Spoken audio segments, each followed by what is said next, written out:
Business చేసే పద్ధతిని మార్వాడిని చూసి మనం నేర్చుకోవాలి. మార్వాడి వాళ్ళు అసలు ఏమి ఉండదు, కొత్తగా ఏరియా డెవలప్ అవుతా ఉంటది. 4 అంటే 4 ఇండ్లు ఉంటాయి, లేకపోతే 3 ఇండ్లు ఉంటాయి. ఆ ఏరియాలో కిరాణా షాప్ పెట్టేస్తాడు, హార్డ్వేర్ షాప్ పెట్టేస్తాడు, డిఫరెంట్ షాప్లు ఆ ఏరియాలో పెట్టేస్తారు. సో మనం చూస్తే వీడి ఇక్కడ ఇండ్లే లేవు, ఏం లేవు, ఖాళీ జాగాలో వీడి షాప్ పెట్టాడు ఏంది అని అనుకుంటాం. బట్ తెలివి తక్కువతో పెట్టరు వాళ్ళు. ఫ్యూచర్ లో బిజినెస్ గ్రో చేసుకోవడానికి పెడతారు. సో ఆ ఏరియాలో ఉన్న మార్కెట్ మొత్తం కాంకర్ చేసి పడేస్తారు. సో అక్కడ ఏరియా డెవలప్ అయ్యే లోపు వీళ్ళకి మంచి పేరు వస్తుంది. ఏది కావాలన్నా నీకు అక్కడ దొరుకుతుంది, వెళ్ళి తెచ్చుకో అనేలాగా క్రియేట్ చేసేసుకుంటారు. కార్పెంటర్, ప్లంబర్ ప్రతి ఒక్కరితో టైప్ పెట్టేసుకుంటారు.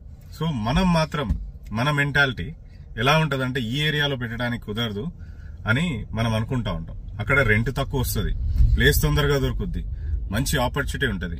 కాకపోతే మనం అక్కడ పెట్టలేకపోవడానికి రీజన్ ఏంటంటే వర్కింగ్ క్యాపిటల్ మన దగ్గర ఉండదు. సో ఏదైనా బిజినెస్ మనం చెయ్యాలి అని అంటే మన దగ్గర వర్కింగ్ క్యాపిటల్ ఖచ్చితంగా ఉండాలి.